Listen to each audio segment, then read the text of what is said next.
are at Starfire Wolflair. We've got a great interview lined up here with Leslie and Robert. I want you to go ahead and introduce. So Leslie Mitz, MITTS, and Robert Myers. We're going to do a nice interview on. Right now, we're going to focus mostly on the book Lycandroids, which is about basically wolf people. Can you start off by just telling us a little bit about your background, a little bit how you got to write the book? Well, initially, I was contacted by someone who has seen these creatures a number of times, and their family seen them, neighbors, other people in the whole general area, and they knew what they looked like, what they were capable of, and knew that they were extremely dangerous and something that virtually no one had ever heard of. And they felt like the general public needed to be aware of these creatures, that they're just really out there pretty much everywhere. They're in rural areas, and sometimes they make appearances in cities, and these are essentially kind of like the mythical werewolf. Is that right? Right. A lot of people call them werewolves because, honestly, it looks just like the werewolves you see in the movies. Yeah. Because they're about 8 feet tall, 7 to 8 feet tall normally, walk and run on their hind legs. Most of them are very muscular, like a bodybuilder, but some are thinner, or more like, kind of like the build of a regular, like a Belgian Shepherd. Anyway, they're extremely dangerous. They will not only attack animals, they can kill grizzly bears. Wow. Really, they rape horses. Horses? They rape horses? Oh, yeah, they do. They do. Yes. Horses and cows. And they have killed people. We're virtually positive they have killed people in the past. And a lot of these people that go missing in these rural areas, we believe that this very well may be what's happening to all these people.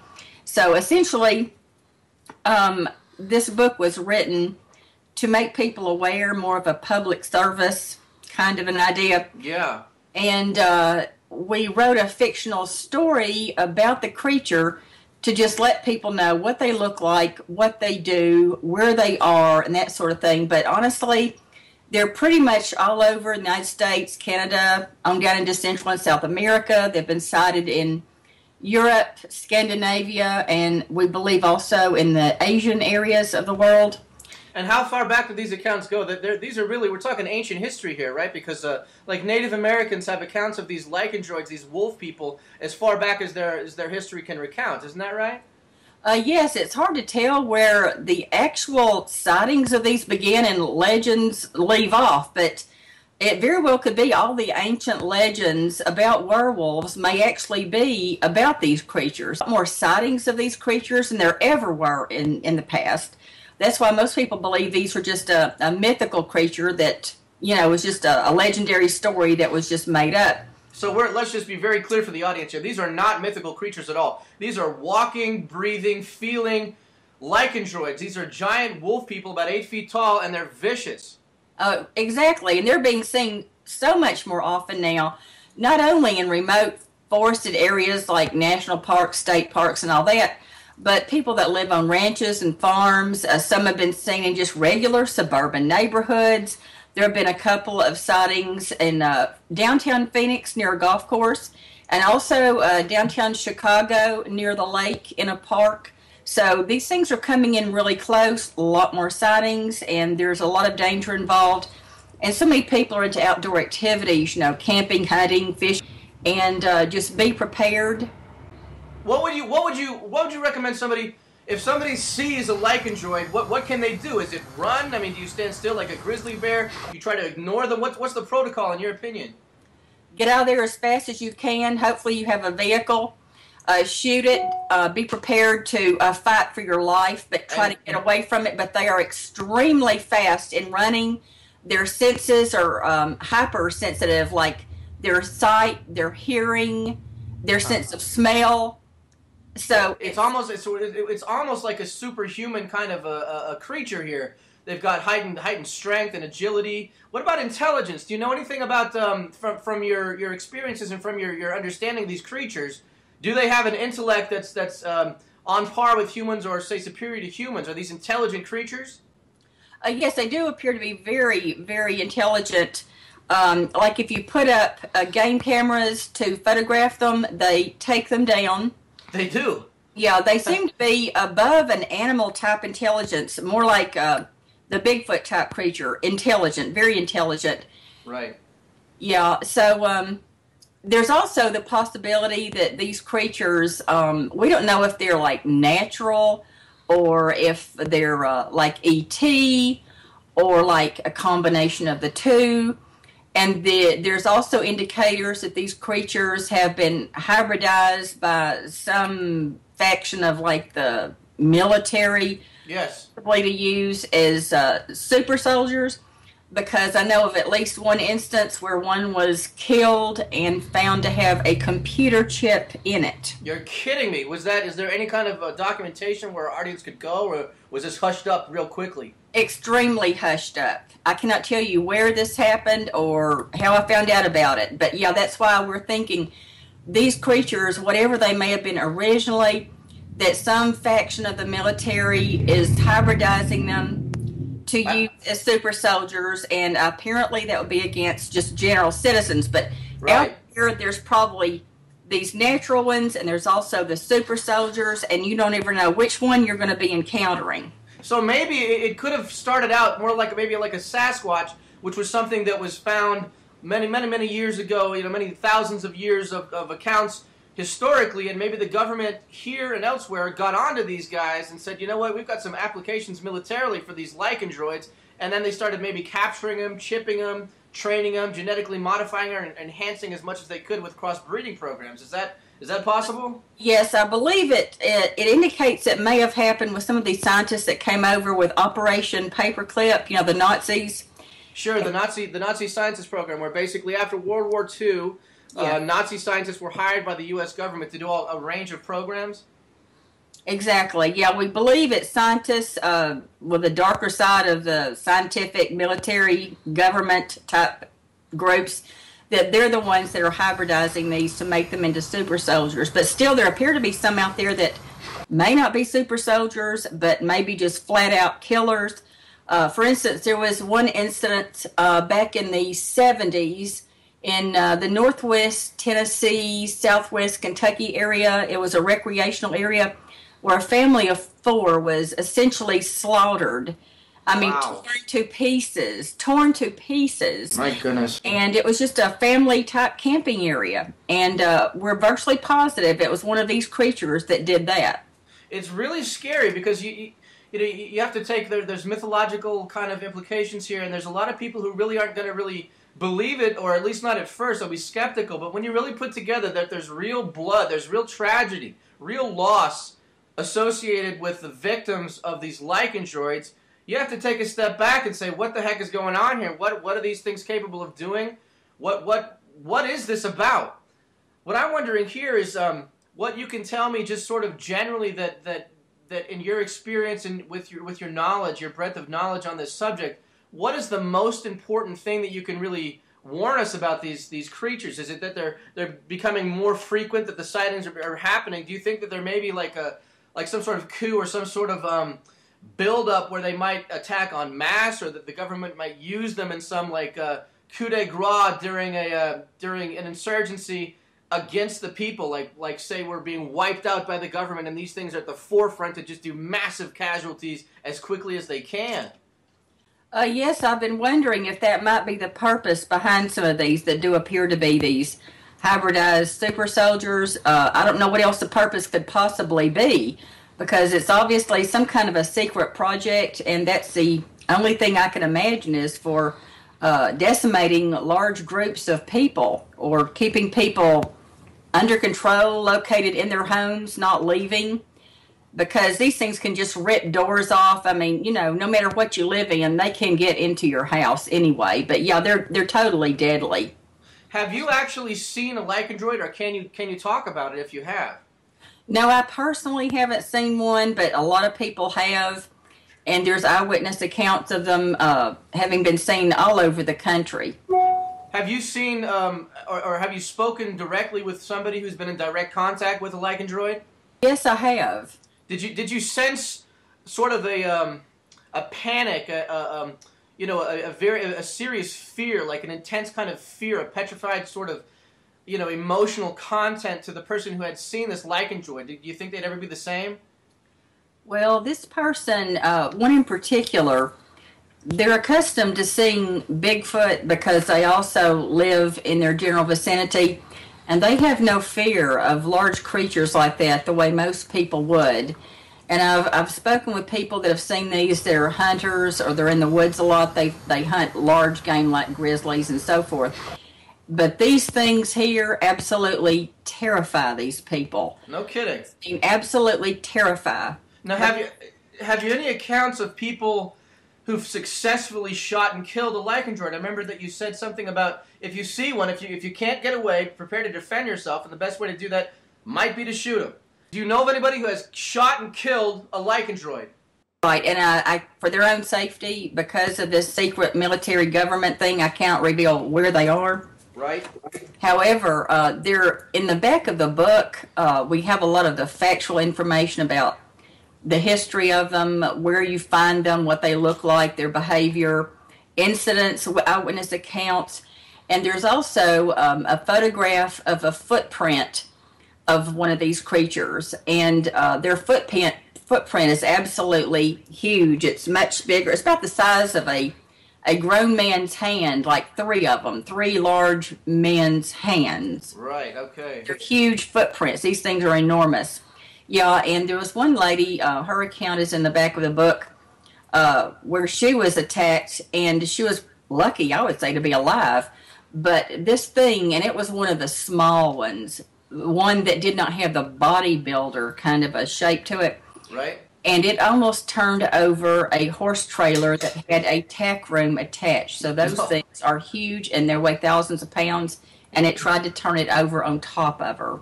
That's a very strong creature that can do anything like that. So just to be clear here, we're not talking about some silver bullet werewolf thing. You're talking about get a shotgun, get a 44, get whatever high power rifle you can and shoot them. You don't need any special kind of bullet. You just need to stop these creatures before they stop you. Isn't that right? Right. The old silver bullet thing emanated from a movie, an old movie. Is that where that originated? Yeah, that's where it originated? Exactly. The silver doesn't matter. Just use the most high-powered gun you have. But, when you take into account, people that just are out in the woods hiking or camping, or kids even at scout camps, they're not going to be equipped with something like that. So, honestly, I would recommend that people think twice before they send their kids even to camps, church camps, scout camps, because they are out there. And I keep track, too, of people that have just simply disappeared under unusual circumstances. And Sure. some of them have been from scout camps. Let me just ask you, before I want to mention the book, and I want to mention where people can go and take a look at that and hopefully get the book. But one thing I was just curious about is that is there any account of the lycanthroids being seen in groups, or are they always literally lone wolves, so to speak? Both, yeah. They seem to live in groups, and sometimes they're seen in groups walking around down streets and so forth, and sometimes alone. So we don't know how many could be possibly living together in what we just call a pod. A pod. So they're not like packs of wild animals here. These are more like humans who are on the they have animal genetics, and they walk around, and they're intelligent in how they move and how they target people. Yes, exactly. I mean, some people have even looked out the window at night and seen several of them just walking down the street in their subdivision. Can you imagine? I'm just trying to sit here, thinking, I live in Burlington, Vermont. If I look out the window and I see a bunch of large wolf creatures looking outside, I think it's like a cartoon, or like I'm having a dream or something crazy. Yeah, like a giant Wile E. Coyote walking down the street. Yeah. Right. So let's talk about your website. So is it lycandroids.com, is that right? Yes, that's it. Okay, so that's spelled lycandroids.com. That's right. Okay, and you have a book out, and the book it's just simply called Lycandroids, is that right? Lycandroids, Super Soldiers, and the Freedom War. That's right. Lycandroids, Super Soldiers, and the Freedom War? Right.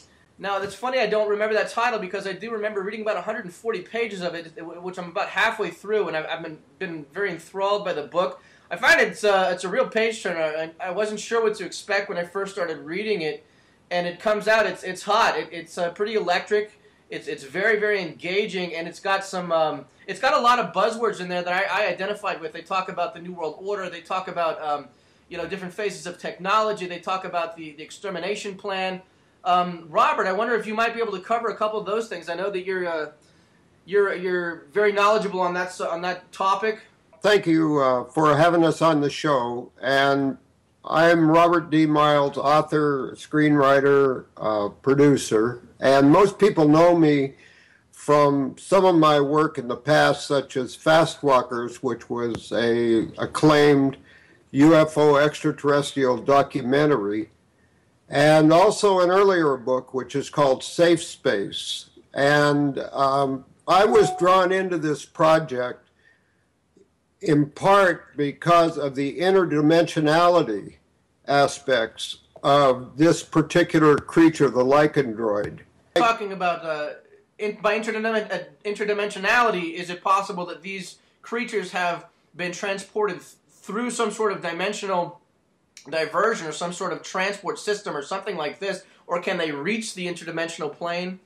I think that possibly they may have been here even prior to some of our early Adamic creations, but they definitely, in my opinion, after following the research, which Leslie has done, and she's the one that's knowledgeable on that. Yes. But the more I researched it and connected the dots with the other aspects of interdimensionality and the other experiences and interviews that I've done with hundreds of people in the process of creating Fast Walkers and also our video library series, Fast Walkers Open Files, hundreds of hours of interviews of people that have had experiences, and interdimensionality is a huge factor when it comes to these lycandroids. And as you move further into the book, you'll experience more of that.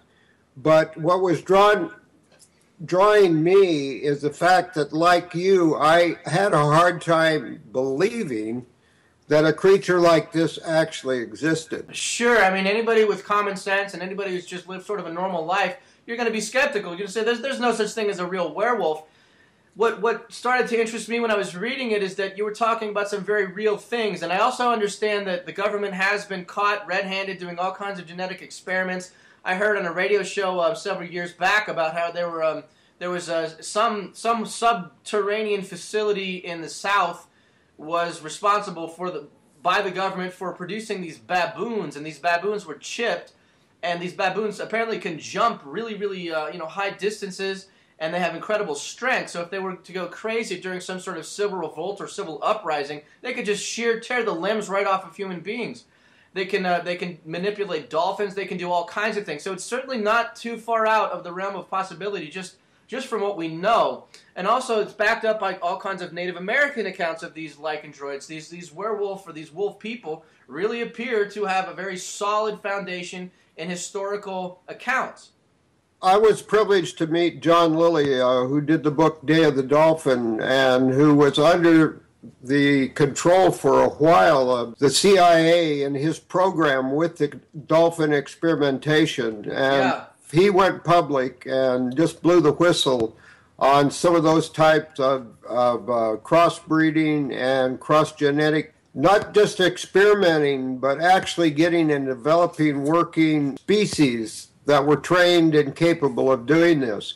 But as we began the work on lycandroids, the super soldiers in the Freedom War, what I brought to the book was the background story of what occurred when the entire internet and everything that we know as our modern world changed when the hackers introduced a vendetta virus, which actually came in through the JCL, the Job Control Language programs that were running even on the most advanced machines, though all of those are running on basic programs that were written originally by the old-time programmers, and even though they've tried to fix it, there's still backdoors. So as a result of the actions of the government, and not only against the population of the United States, but the world, but principally the United States, Yes. The hackers brought down the entire modern world as we knew it, and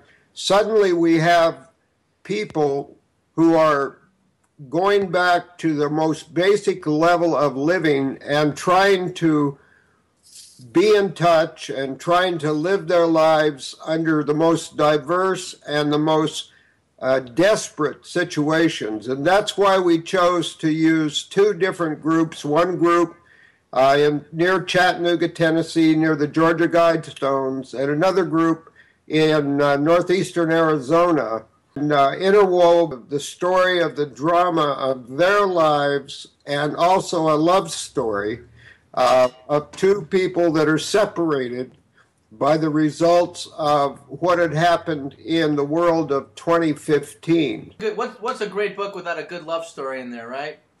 That's right. You've got to have love, because what is life without love, right? Well, anyway, I was drawn in by the interdimensionality, and then as I began to see the more factual evidence, case after case, and then Leslie had done extensive research in the field of the missing people, and tens of thousands of people have gone missing with no explanations, and there's always or generally a hint of some type of government involvement, of investigators that take over the investigation of things that don't add up, everything from FBI to higher NSA type people that get involved in these abductions. So suddenly we have a number, and I mean we're talking probably thousands of incidents that are totally unexplainable, and frankly, the more you understand it and the more you read about it and the more you research it,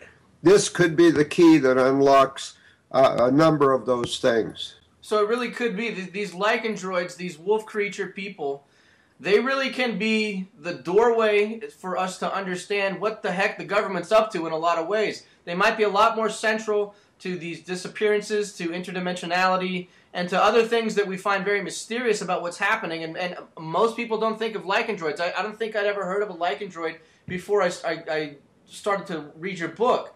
I mean, I definitely have seen a lot of films. I'm a big fan of John Landis' American Werewolf in London and other werewolf films, Wolf with Jack Nicholson and Michelle Pfeiffer. I just watched that a few weeks ago. I found it very entertaining. And we all know that the government military-industrial entertainment complex, to borrow a phrase, does a lot of times incorporate things into the movies that will clue us in, just trickle down little bits of information into the movies that will be sort of descriptive of very real programs. They won't come right out and say that we have lycandroids that we're making, but we'll talk about werewolves and we'll sort of put the inception in there. We'll put little kind of clues for people in the know and for people in the general population, sort of piece it together if they can or play on their unconscious. What I'm really curious about right now is I'm wondering how exactly this interdimensionality factors in. How do you investigate that? How do you talk? How do people know? What do you look for when trying to understand that?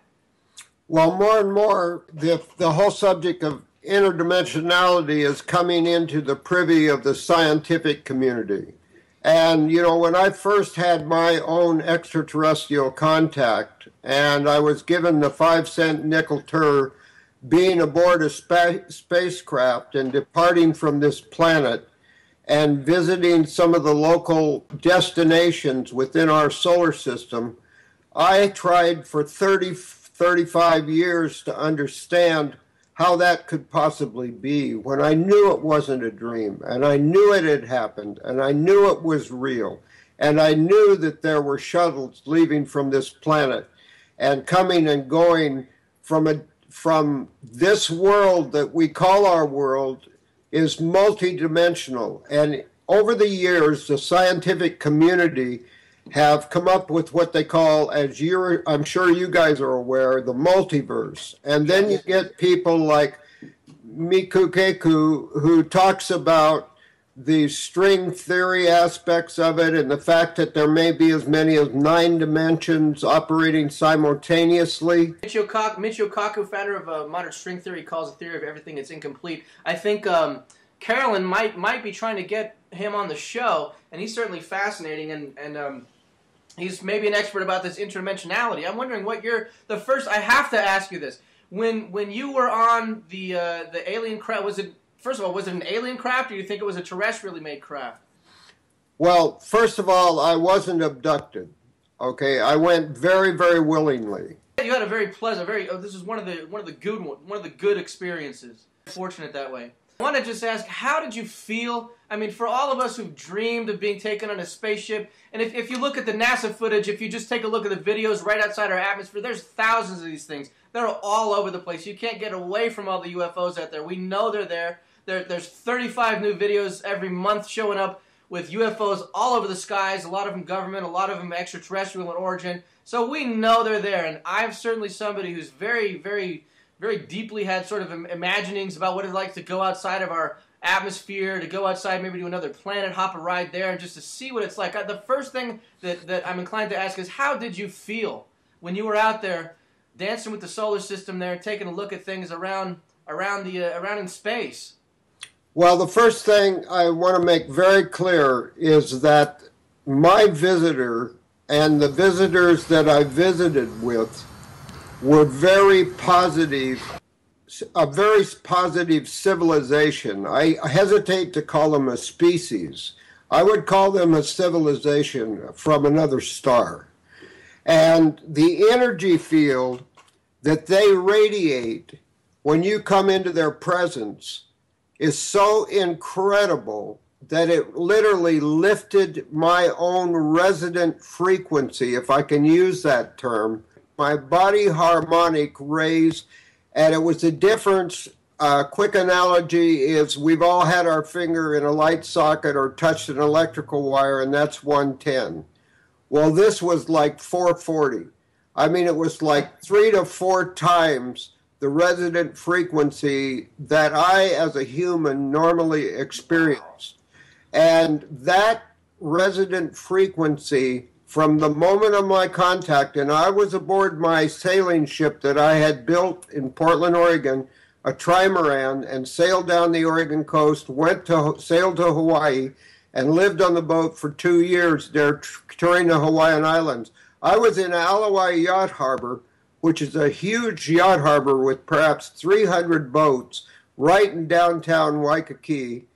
And all of a sudden, this beautiful woman, naturally a beautiful woman, materialized in my stateroom. And prior to her materialization, I was wide awake. I had had my coffee. I went back to my bunk. I was sitting there with my skylight open, looking out at the breaking dawn over the gorgeous Hawaiian skyline. And suddenly this radiant energy permeated the entire stateroom and myself. And then within a few seconds, this incredible being materialized there. And, you know, I thought I was dreaming, hallucinating. She had me touch her, feel her, and then she asked me if I wanted to take this voyage. And of course I agreed, I did. And from the moment that I made that contact until the contact was over, that resonant frequency was being emanated not only by the individuals, but also by the planet itself. And that was the most life-changing experience that I can possibly describe, and I would wish it for everyone.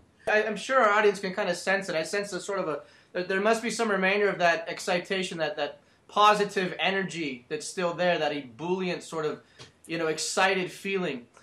Did you actually see this other planet yourself, like up close? Did you go to the other planet, or was it just in the solar system here? No, I actually went to a planet, and the planet was Jupiter. Okay, and there's a lot of information that's been put out on Jupiter, and believe me, over the last 20, 30 years, everybody has said there's no way Jupiter's a mass giant, and we see all of this propaganda and stuff that's put out about our planets that are in our solar systems. And honestly, I can't tell you guys whether it was Jupiter in our dimension or whether I was in another dimension, but it was the most incredibly beautiful, spectacular place I have ever been. Skies, color or aurora in the skies were the yellows and blues and pastels, and there was greenery and there were trees. It was really, really phenomenal. It makes me feel very good. I have this unusually kind of warm, good feeling just hearing it from you. I dare say I would want to go, but I mean, I don't know if I'd want to wish that. If I could do it, I think I'd do it in a second. I think everybody was. It just sounds like a really breathtaking, beautiful experience overall.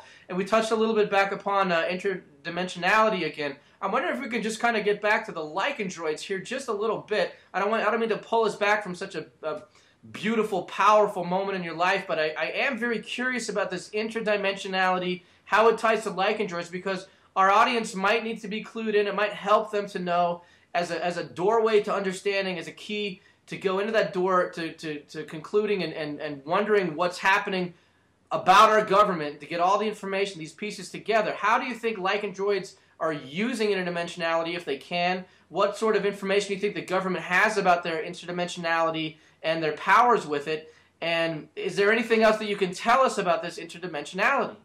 Yeah, I would say, first of all, that from my opinion, the technology that the mass population is aware of, our technology level from the population standpoint, their perception of what our government or even our world has, is at least 30 to 50 years behind what is actually the level of technology that exists on this planet. And we're seeing hints of that with the free energy devices that our people have had suppressed, all of these different things. But when it comes to the lycandroids, there's no question in my mind that they can come and go at will, but most likely with permission. There are what we call token rings. I believe you have the logo of the starship with a blue circle and a radiating circle around it. That's a 3-mile-long spacecraft called the Titha.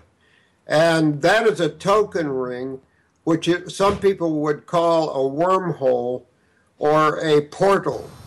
And through those are positioned throughout the intergalactic, interdimensional multiverse for the very express purpose of transporting objects and people and beings back and forth. So the actual technology that exists, I'm not a scientist, but I have had numerous conversations with people that have had transportation to other locations, includes most of them to Mars, funnily.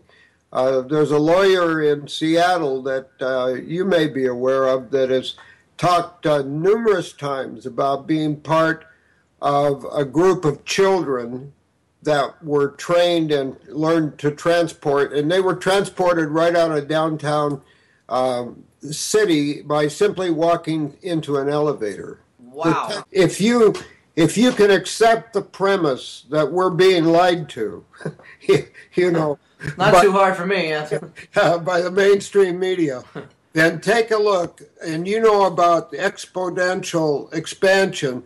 Imagine how advanced the technology is if it's 30 to 50 years ahead of what we're generally aware of. Sure, and I've heard some accounts that it might even be as much as 400 years ahead. It really depends. Like, sometimes when we start talking about how advanced the technology really is that the government has, it starts actually going back in time. So you start talking about pre-flood technology, and how oftentimes, if you've listened to certain work like Coast to Coast AM sometimes has guests, they talk about these Nephilim or these giant creatures, and they talk about how some of these giant creatures are associated with radically advanced vessels or technologies that are extremely powerful, and how these ancients were tied directly to what we consider very, very advanced technology.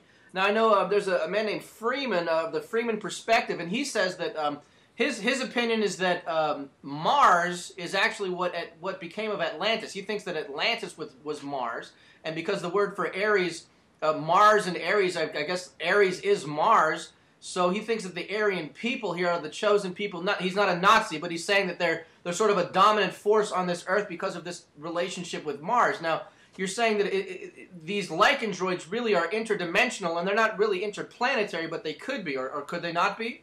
Oh, they could be interplanetary, but they definitely have the ability from the basis of my research. And for instance, in Fast Walker's Open Files, we recently are putting out a volume from Charles Hall, who was a weatherman at Indian Springs, and his interaction with them, and actually went aboard some of their scout craft. And it's extremely well documented that there's interaction between our government and extraterrestrial civilizations.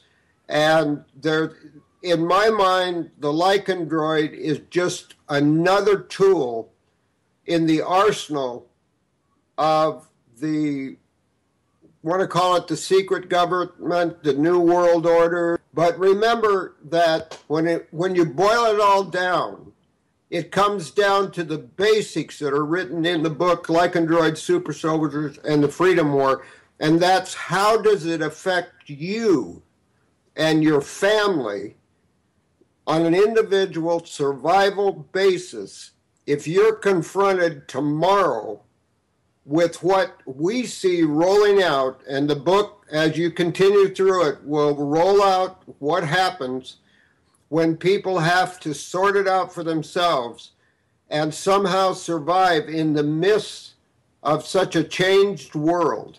Right. And I'll tell you, it was an exciting book to work on. We've got the second book in the saga about finished, and it's called Project Stargazer. It'll come out as book 2 here shortly.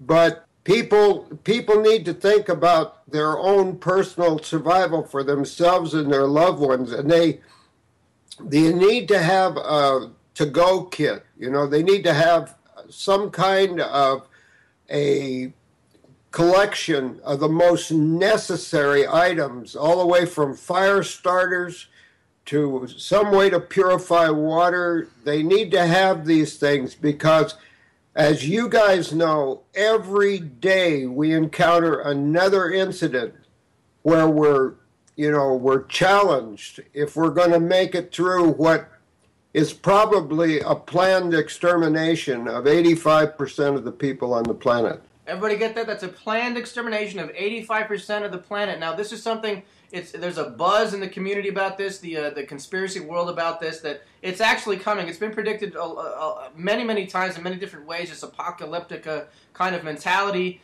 It's all over the media now with Fukushima, with the massive, incredible radiation. I mean, the world Chernobyl that we're looking at, with the starfish are dying out, and then coupled with the oil spill, or the oil disaster in the Gulf, where there's these massive amounts of oil that is apparently still being pumped out, and that just slams right into that toxic radioactive contamination, and it spews all over the world. We've got a massive contamination that's never been seen before, and it really couldn't. I mean, I guess it could be worse, but not too. I mean, this is sort of apocalyptic kind of scenarios that we're looking at in reality here.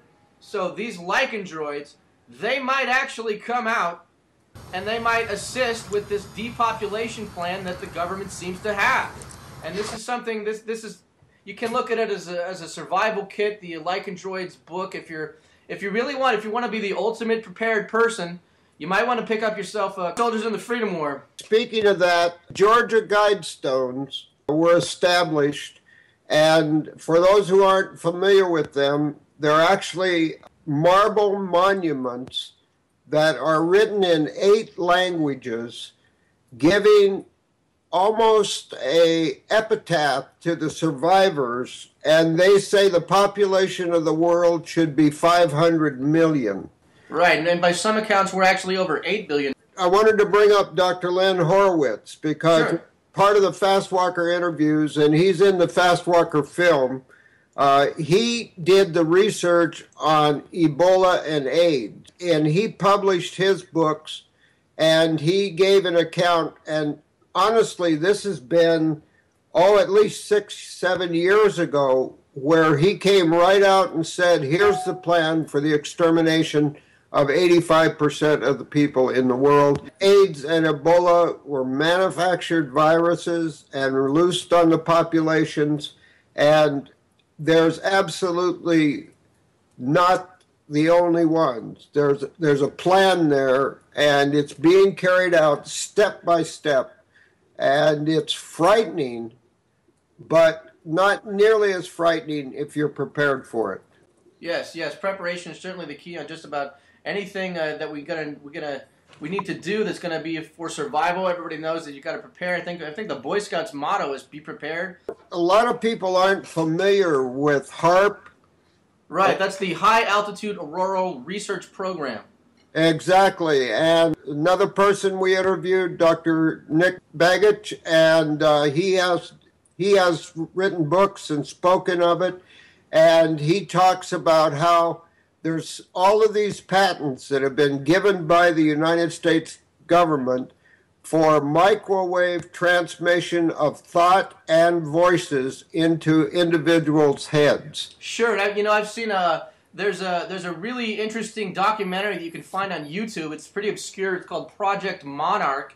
It relates to the MK Ultra program, and one thing that they cover, aside from the really grisly and gruesome world of mind control by our own government here, which basically they abduct children a lot of times, sexually assault them, beat them, and then they, in many different specific ways, to socially engineer them into being politically effective and useful tools, either assassins, sexual luring operations to provide blackmailing material for elected officials and things. And one thing that this film, Project Monarch, covers is they cover weather modification and also mind control products, those things that have been proved by public record to be actually in existence and effective. And one of the things that this film Project Monarch talks about is how there was an experiment in Russia where they took they had a device and they tried to implant. This was like 1982 or something like that, in the late 70s or early 80s, if I recall, around 1980, and they actually implanted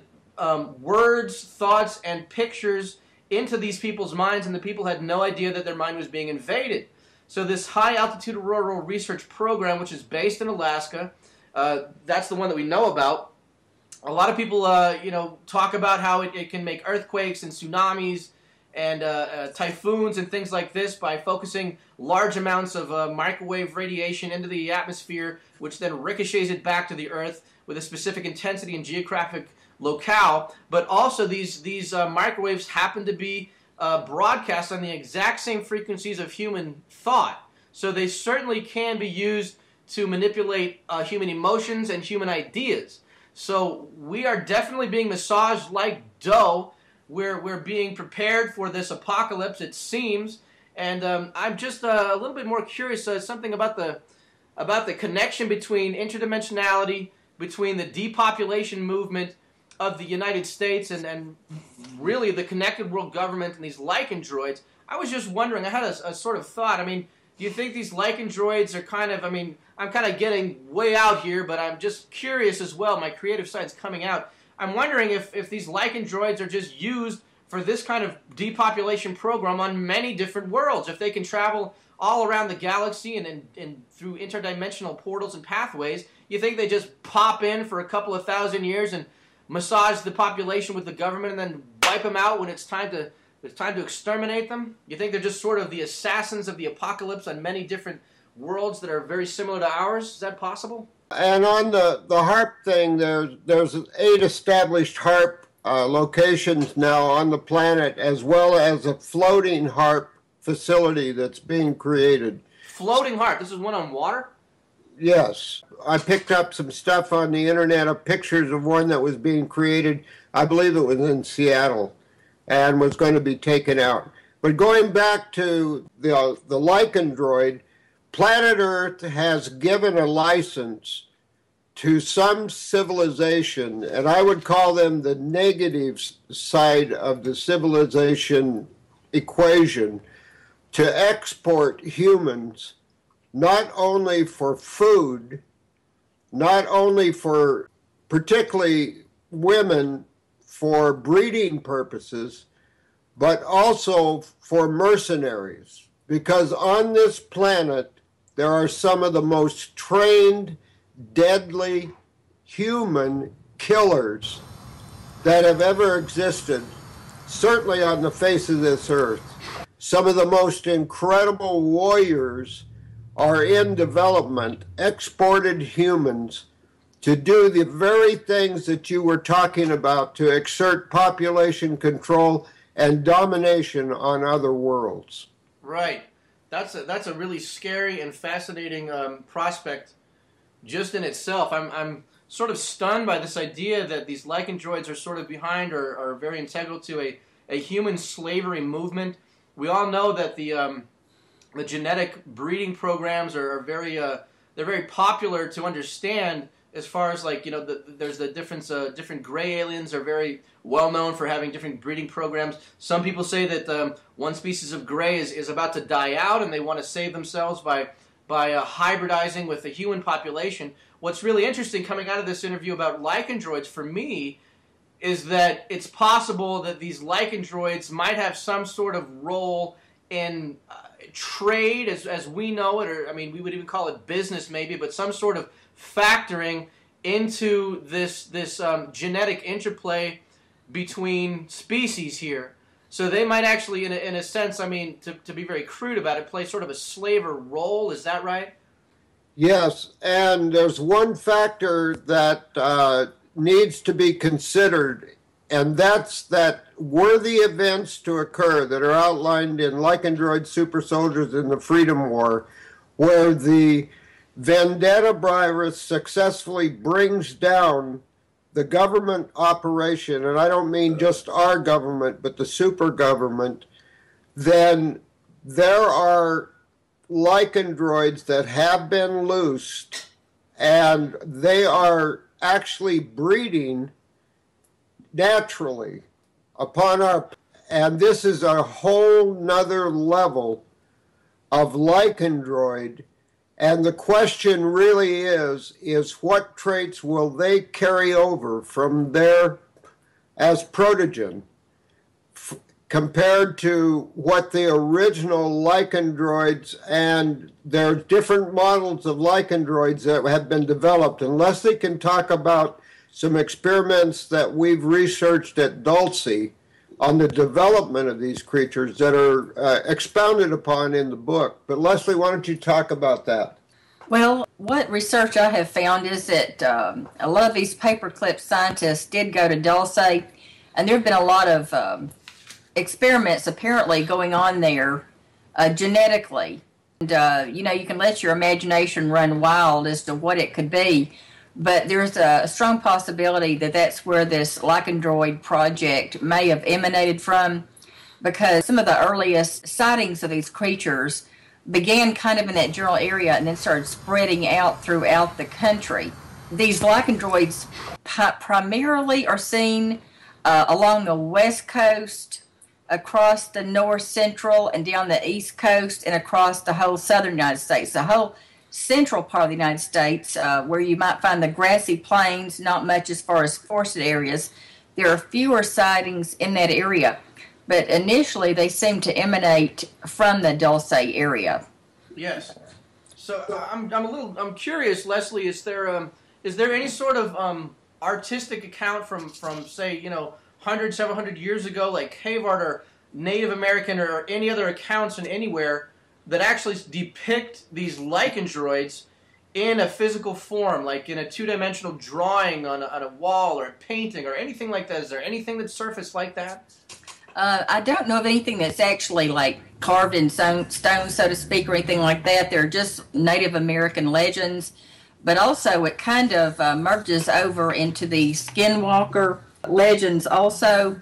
Yeah, let's talk about the skinwalker legends here and how they connect to the lycandroids. I believe they're two separate things, but there's a lot of common characteristics between the two, because skinwalkers will put on like the skin of an animal and then make people think that that's what it is. They can make themselves look like an animal. And a lot of times they will use like a wolf or something like that. So therefore, even though you have skinwalkers that can do that, then you have the lycandroids, I still think they're two separate things, but they can appear to be the same. Sure, so, probably not a lot of skinwalkers would be able to turn over a horse trailer with anything attached to it. Yeah, skinwalkers are pretty much murderers is what they are. Just without any kind of conscience. I mean, like almost like they've made a deal with the devil. I mean, they're about as evil as you can get. Right, right. Yeah, but that's more of a supernatural thing, and the lycandroids are a living and breathing whatever they are. They always look like that. But the term lycandroid, I wanted to mention this. We basically coined that for the book because a lot of people were calling these creatures werewolves, and that made it sound like it was just like a mythical creature. And, they're not mythical, so we didn't want to go with werewolves because of the crossover contamination with that. And then, of course, some people call them a wolf man, and when you call it a wolf man, that doesn't really give a really good description of how dangerous they are. The same thing with dog man. They just really weren't accurate enough, and so we came up with lycandroid, which is bringing in lichen from this wolf part with the android, which appears to be manufactured. So it's to us a wolfen creature that has been created. So that's why we call them lycandroid. That seems to be the most accurate description of what these things may actually be. The ones that have been hybridized, and then of course the ones that are natural, you can call it a lichen, maybe, the natural, but you don't really know which is which. I have a feeling lycandroid's going to stick. It sounds very appropriate and accurate in its depiction. It also reminds me a little bit of reptoids, which are very popular in nomenclature to describe reptilian bipedal forms, which I don't know very much about, but the connection here between interdimensionality is very consistent when we start talking about extraterrestrial species and races here. And this phenomenon of lycandroids and how they connect with the New World Order, if you will, or the shadow government, the super government, whatever you want to call it, this depopulation program for the Earth here, for the human beings here, and how the lycandroids connect with the extermination of humans and them being on the front line. They're bloody, they're fierce, they're real, they're 8 feet tall, and we're not talking about a few hundred accounts, we're talking about more than 10,000. We're talking about thousands and thousands and thousands of disappearances and accounts of lycandroids that are very, very specific, that are very real. And you have direct experience with dealing with some of these people who have been exposed to this lycandroid in the most dreaded, deadly, awful possible way, and we're really trying to warn people here who can be victims of lycandroids if they don't know what to look for. And you're saying that the most suspicious place, or the most common place, the most hazardous place where you possibly could run into a lycandroid, that's really going to be, it's not so much in the central United States, but it's definitely in rural forested areas. Is that right? But even though they do go into cities. Yeah, the more rural you get, the more likely you are to encounter one of these. However, I don't really consider any location safe. I mean, if they can be seen in downtown Chicago, downtown Phoenix, I mean, really, it could happen anywhere. You never know. You just never know what you're going to get into. You know, you don't know if you walk into a skyscraper with a corporate logo on it. You don't know who's sitting at the top of the chair. You don't know. Maybe there's a room with 15-foot ceilings for these guys to come in and say, this is what we got to do with this stock. You don't know how intelligent these things are. We had a guest named Lori. I'd have to find her last name, but she was a hypnotherapist who deals with regressing and directly dealing and communicating with people who have had alien or they prefer to be called extraterrestrial abductions, and she says very, very clearly that these extraterrestrials are in business with the United States government. Now, we're talking about corporate mentality here, and it makes a lot of sense to me personally if I take a look at these corporations behaving basically without any ethical concern, without any moral constraints. It's almost like, you could call it an advanced intelligence, but it's a cold intelligence, and it's very calculated, like we're being farmed. And these lycandroids really are very open to speculation. We have a lot of solid information, but a lot of it is really obscure and very hidden. I don't think almost anybody has heard of a lycandroid. If we're not talking about wolfmen who change at a full moon and start barking and become from a human into a wolf man. We're talking about wolf people, lichen droids, and these lichen droids are walking on two legs for the most part. And do they actually run on four legs to our knowledge? They could also run on four legs, but they can also run on two legs. And also another thing that's kind of unusual about these creatures, they sometimes like to wear human clothes, hats, particularly shirts. Like they particularly like red, which is kind of interesting because you hear about Little Red Riding Hood. And they particularly have an affinity for plaid. The big bag lycanthroid. Yeah, they do seem to. In fact, one was seen about 20 miles from where I live, walking down a road, the side of a road, and it was wearing a hat and some kind of a jacket or a shirt. They were driving past it, and they got a really good look at it. And it was an upright wolfen creature, about 7 or 8 feet tall, and wearing a hat and some kind of a jacket shirt. You're making I'm shivering here. I'm imagining, walking down or just like driving along and saying, oh, what do you know? There's an 8 foot tall lycanthroid wearing a nice suit and tie. It's like. Yeah, I wanted to get back to one of your earlier questions about antiquity and if there's any drawings or anything of this type of creature in our recorded history, or at least the recorded history the mass population knows about. On the cover of the second book, Project Stargazer, you'll see the resemblance to Anubis, the ancient Egyptian creature. Sure. That is carved in stone and was worshipped in Egypt. And Anubis is, if you look at that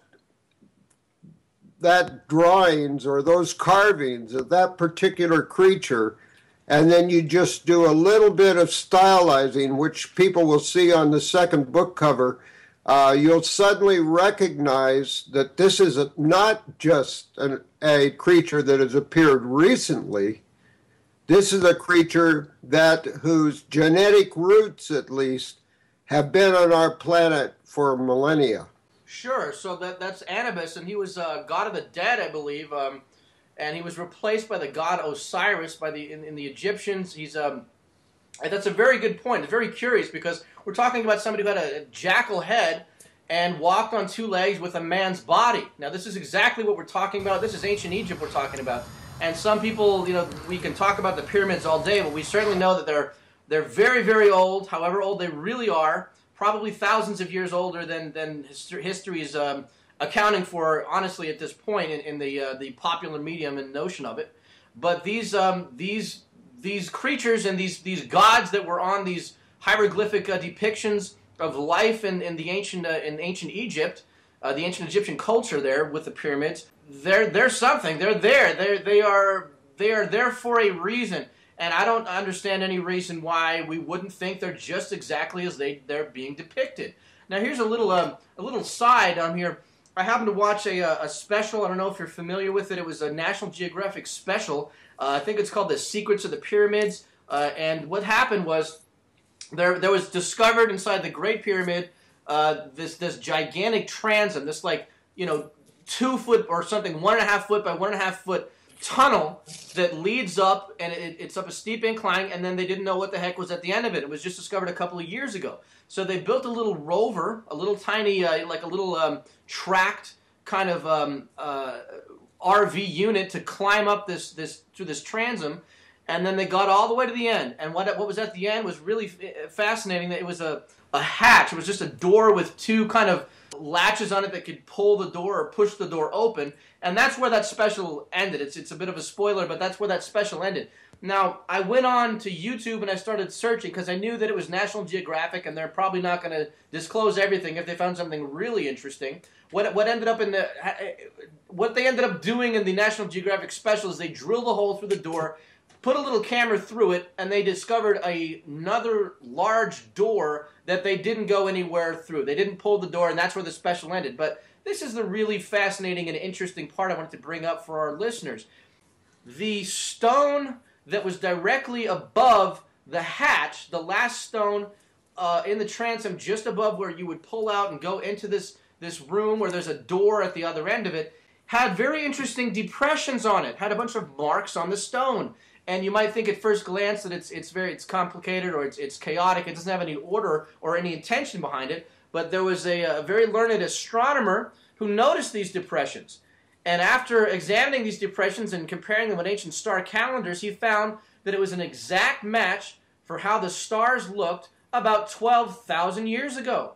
Isn't that absolute information? So we've got a pretty good date, a really good stamp, if you will, of how old that particular aspect or facet of the pyramids are. So it looks like they're about 12,000 years old, at least when that was built. So they're certainly older than we've been told. And there's no reason to think that lycandroids were not a part of Egyptian history. We don't know if Anubis spawned or if it probably would be interdimensional.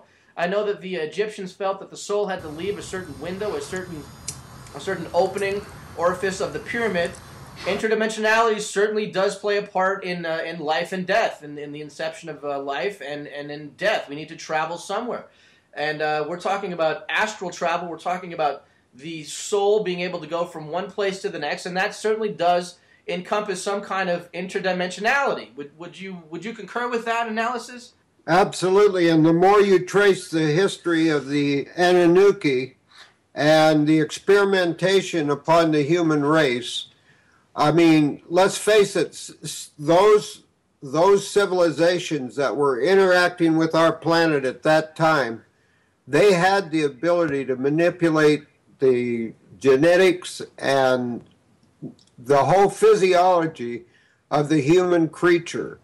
And that leads us into a subject which we can discuss perhaps at a later date, which is that humans only utilize a small portion of the power of the mind, but there are elements missing in the human, and one of the most sought after elements anywhere in the universe is gold. Yes, that's the oldest word in human language is gold. G-O-L, it used to be called. Very consistent.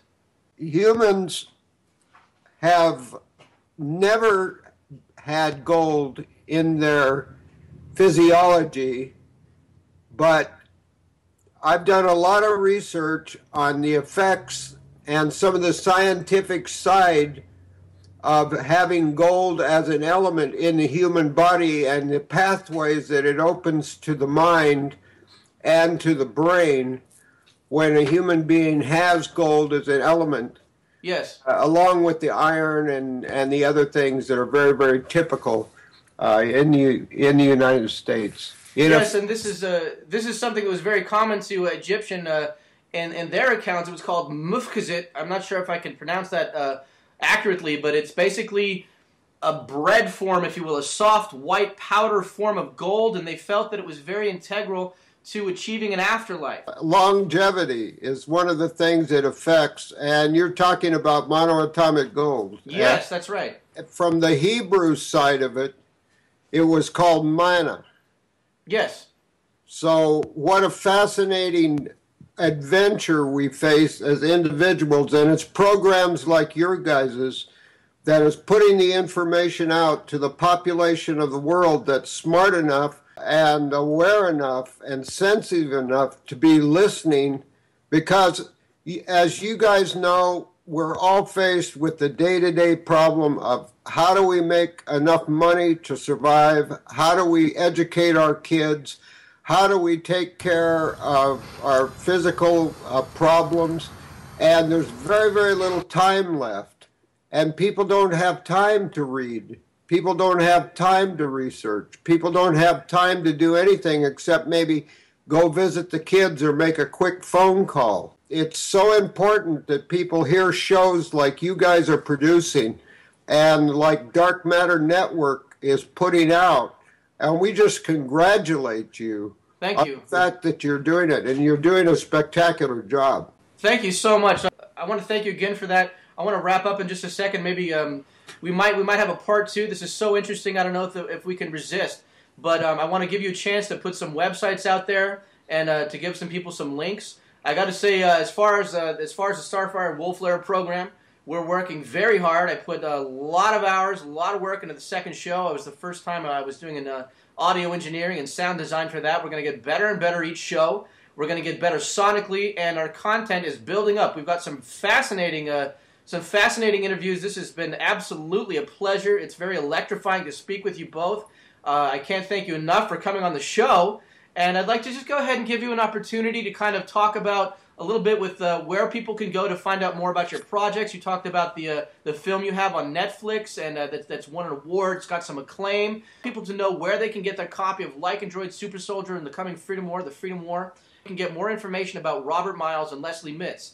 Okay, well, first of all, the book is on Amazon. It's on both in a paperback form, and it's also on as a Kindle. And we've run a very special price on the Kindle, and I think it's $3.98 Kindle edition. Seems like a pretty low price to be really prepared. And it's an opportunity to, we hope to reach not just book readers, but libraries and other places like that have limited budgets. Yes. Far as Fast Walkers, the award-winning documentary that won the EBE, which is the Extraterrestrial Biological Award from the International UFO Congress as the People's Choice of the films that year, went on to premiere on big screen to sold-out audiences. We also have the Fast Walker Open Files Library Series, which has just added its most recent volume, which is Volume 5. And those run about 2 hours, those videos, because in Fast Walkers, we had over 50 people we interviewed, and we were only able to squeeze in about 25, and most of them get a minute or two. They have a chance to, in the Fast Walkers Open Files volumes, which are available as video downloads or as DVDs off of Amazon and CreateSpace, and they get to literally sit in the room and watch and interact with the people, these amazing people from all over the world. And so often, you know, in this field, as you guys know, we're labeled kooks.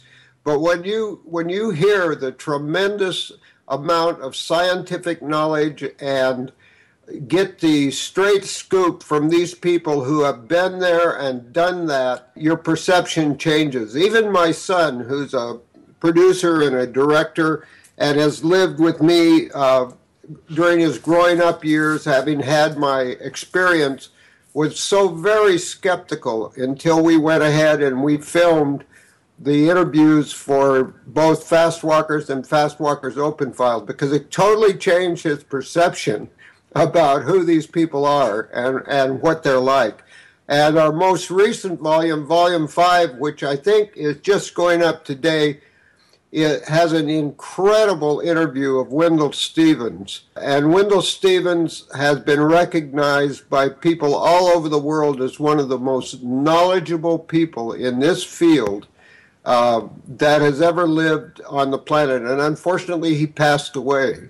It's a wonderful interview, and it's also got Steve Bassett, who's the founder of the X Conference, has promoting doing a film for the Truth Embargo that we totally support, Steve, in that effort.